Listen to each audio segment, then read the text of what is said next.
Hello प्यारे मित्रों,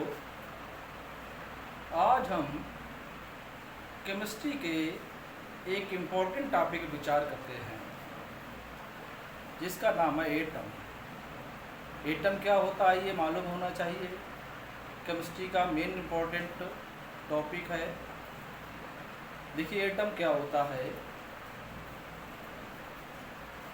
atom के बारे में बताना है। एटम, ठीक है भाई।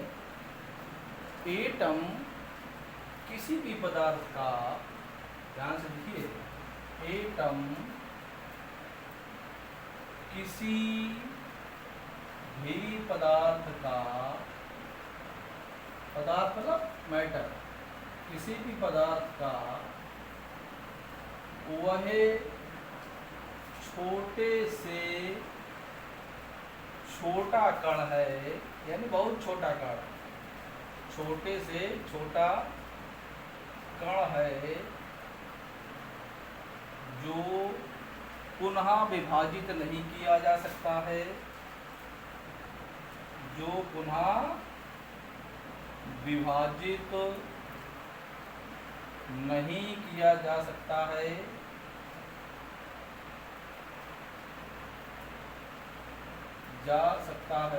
यानी एटम को पुनः विभाजित नहीं किया जा सकता है, लेकिन यह सभी रासायनिक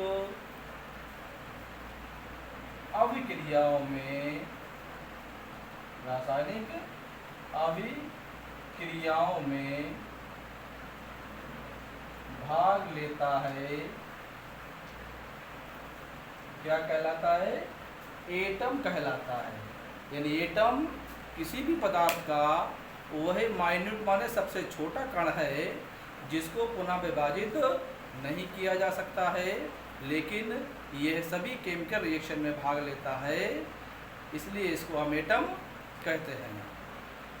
एटम के बारे में डाल्टन ने बताया था और उन्हीं के नाम से ये डाल्टन्स एटॉमिक थ्योरी का प्रतिपादन हुआ था। ठीक है, इसी के बारे में कुछ इम्पोर्टेंट पॉइंट है। इसके बारे में डाल्टन एटॉमिक थ्योरी, क्योंकि डाल्टन ने एटम के बारे में बहुत सारी जानकारी दी थी, इसलिए उन्हीं के नाम पर डाल्टन एटॉमिक थ्योरी का नाम पड़ा हुआ है। पहला पॉइंट उन्होंने बताया था एटम के बारे में कि परमाणु को विभाजित नहीं किया जा सकता है। परमाणु है छोटा से छोटा कण है जिसको विभाजित नहीं किया जा सकता है। नंबर पॉइंट 1 में क्या होगा? परमाणु को विभाजित नहीं किया जा सकता है, यानी परमाणु को डिवाइड नहीं कर सकते हैं। दूसरे पॉइंट में उन्होंने बताया था कि किसी भी रासायनिक अभिक्रिया के दौरान, किसी भी रासायनिक माने केमिकल रिएक्शन, रासायनिक अभिक्रिया के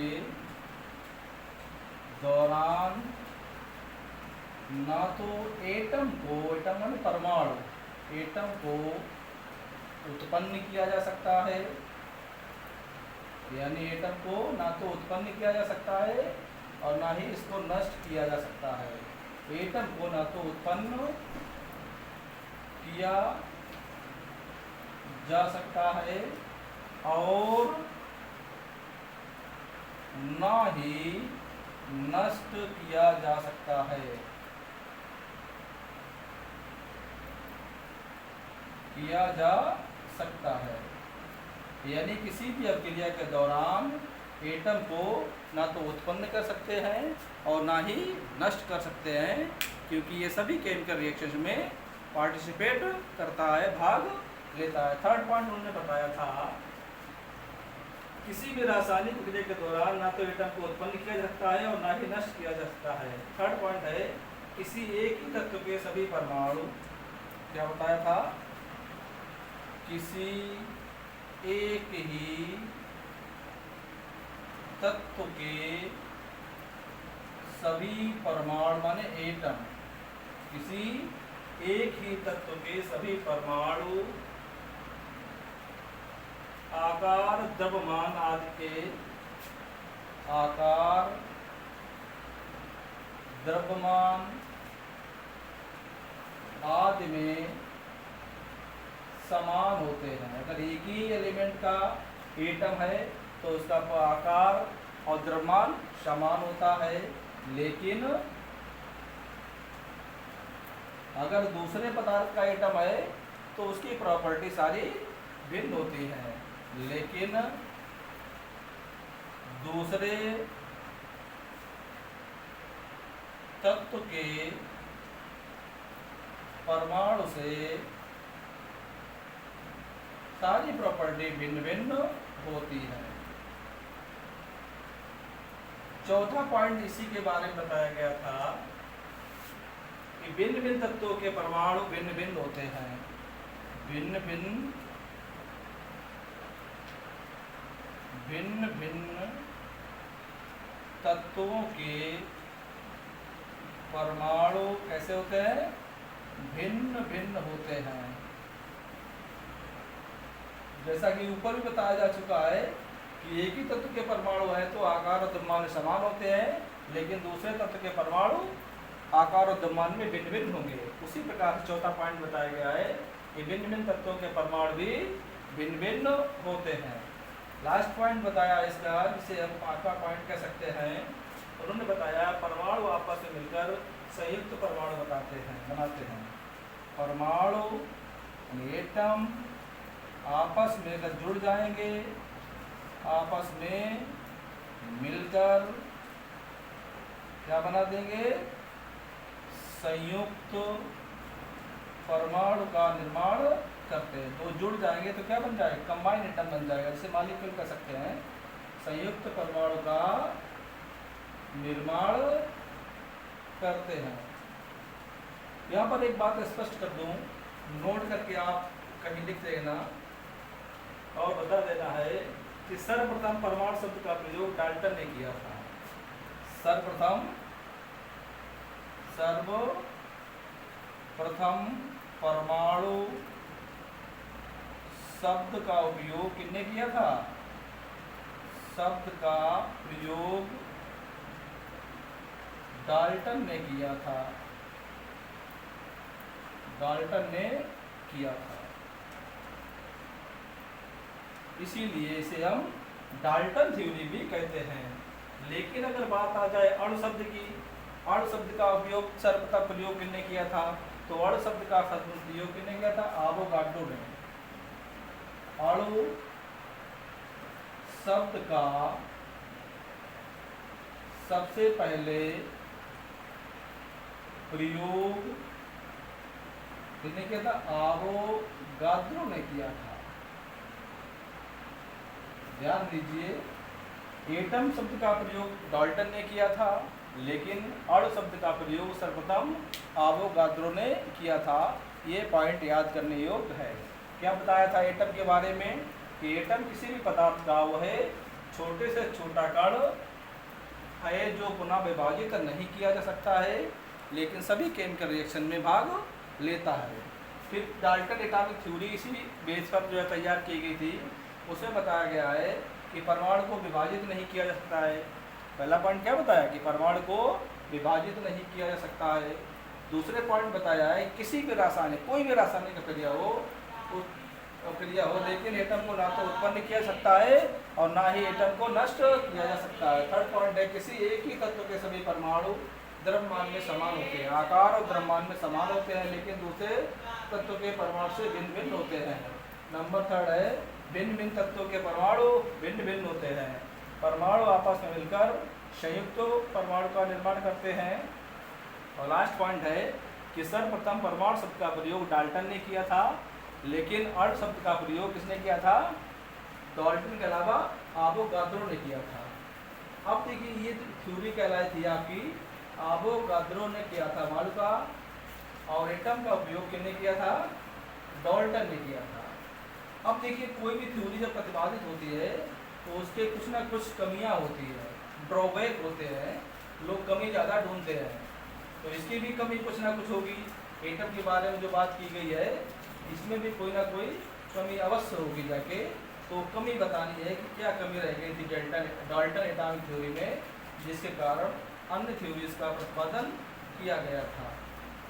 तो drawback of Dalton's atomic theory, क्या ड्रॉबैक रह गए थे? Drawbacks of Dalton atomic theory, यानी क्या कमियां रह गई थी? डाल्टन ने बताने की भारी भरकम कोशिश की, लेकिन फिर भी कुछ ना कुछ कमियां रह जाती है। तो कुछ कमियां रह गई थी, इनमें से कुछ निम्न है। नंबर 1 कमी थी आपकी विभिन्न तत्वों के परमाणुओं का परस्पर सहयोग करना। विभिन्न तत्वों के परमाणुओं का आपस में सहयोग करना। जब द्रव्यमान और आकार अलग अलग है तो आपस में सहयोग नहीं करना चाहिए भिन्न भिन्न तत्वों के एटम। नंबर अगला पॉइंट है एक ही तत्व के परमाणु का द्रव्यमान अलग अलग होता है। अभी बताया गया द्रव्यमान समान होना चाहिए, लेकिन कई ऐसे एटम्स हैं जिनका द्रव्यमान असमान होता है। जैसे हाइड्रोजन के 3 आइसोटोप्स होते हैं और 3 आइसोटोप में उनका सबका सब द्रव्यमान अलग अलग है। एक 1h1, 1h2, 1h3। तो देखिए एटम एक ही है, द्रव्यमान सबका 1 है, 2 है, 3 है। ठीक है, एक प्रोटियम है, एक ड्यूटेरियम है और एक टाइटियम है। तो पहला पॉइंट जो एवोगाद्रो ने बताया था, डाल्टन ने बताया था कि आकार और द्रव्यमान समान होता है, लेकिन यहाँ उन्होंने कह दिया कि कुछ ऐसे एटम्स होते हैं जिनका द्रव्यमान अलग अलग होता है। तो ये ड्रॉबैक हो गया जाके। तत्वों परस्पर किन बलों द्वारा जुड़े होते हैं, आपस में किन बलों द्वारा जुड़े होते हैं, ये बताने में डाल्टन एटॉमिक थ्योरी विफल रही थी। एक और पॉइंट बताया गया था परमाणुओं का स्वतंत्र अवस्था में नहीं होना चाहिए, यानी कोई भी परमाणु स्वतंत्र अवस्था में नहीं होना चाहिए। लेकिन डाल्टन ने कहा था कि अभाज्य है, विभाजित नहीं किया जा सकता है, इसलिए वो स्वतंत्र अवस्था में रह सकता है। एक पॉइंट और बताया था भिन्न भिन्न तत्वों के परमाणु संयोजकताएं और भार की दृष्टि से अलग अलग क्यों होते हैं। भिन्न भिन्न तत्वों के परमाणु संयोजकता और भार की दृष्टि से अलग अलग क्यों होते हैं, ये भी डाल्टन एटॉमिक थ्योरी ने नहीं बता पाया था। ठीक है भाई। इसके बाद देखें basic concept of atom. Basic concept of atom, basic concept of atom के बारे में आप समझ लीजिए। बेसिक कॉन्सेप्ट एटम का जैसे डाल्टन ने बताया था वैसे यहाँ पर बताना पड़ेगा कि एटम को विभाजित नहीं किया जा सकता है, यानी एटम जो होता है किसी भी पदार्थ का वह सबसे छोटा कण होता है जिसको पुनः विभाजित नहीं किया जा सकता है, लेकिन ये सभी केमिकल रिएक्शन में भाग लेता है। तो उन्होंने कहा था कि विभाजित नहीं किया जा सकता है, लेकिन 19वीं शताब्दी में क्या हुआ था, लेकिन 19वीं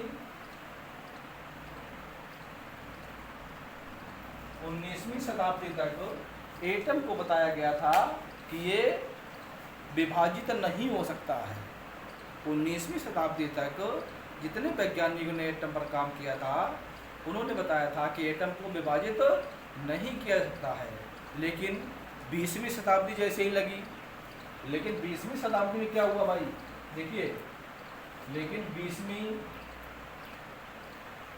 शताब्दी में जैसे ही आप आए तो बहुत सारे वैज्ञानिक आ गए, जैसे जे थॉमसन, रदरफोर्ड, चैडविक। इन्होंने बताया कि एटम विभाजित होता है। पहले क्या डाल्टन ने बताया कि एटम को विभाजित नहीं किया जा सकता है, लेकिन जैसे 19वीं शताब्दी तक यह रहा, जैसे 20वीं शताब्दी आई तो सारे वैज्ञानिक हो गए, रदरफोर्ड हो गए, थॉमसन हो गए, चैडविक हो गए। इन्होंने बताया कि एटम विभाज्य होता है, एटम को विभाजित किया जा सकता है। इसमें क्या होता है, 3 स्थायी कण होते हैं जिन्हें हम इलेक्ट्रॉन, प्रोटॉन और न्यूट्रॉन कहते हैं। 3 स्थायी कण कौन कौन से? Electron, proton and neutron. 20वीं शताब्दी में जैसे ही पहुंचे तो जे थॉमसन, रदरफोर्ड और चैडविक ने बताया कि एटम को विभाजित किया सकता है। इसमें 3 मौलिक कण होते हैं। कौन कौन से? इलेक्ट्रॉन, प्रोटॉन और न्यूट्रॉन, जिन्हें हम स्थायी कण भी कहते हैं। इसके अतिरिक्त कुछ अस्थायी कण होते हैं जिन्हें हम कहते हैं न्यूट्रिनो। ये कैसे हैं? आपके स्थायी, स्टेबल पार्टिकल हैं। कुछ कैसे होते हैं? अनस्टेबल, यानी अस्थायी पार्टिकल। और अस्थायी पार्टिकल्स में कौन कौन सा है? न्यूट्रिनो। न्यूट्रिनो कैसा है आपका? अस्थायी पार्टिकल है। Mason, pi mason, positron.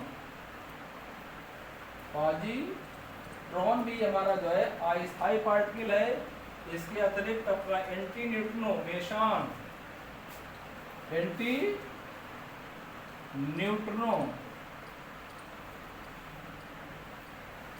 Mason, pi meson भी कह सकते हैं।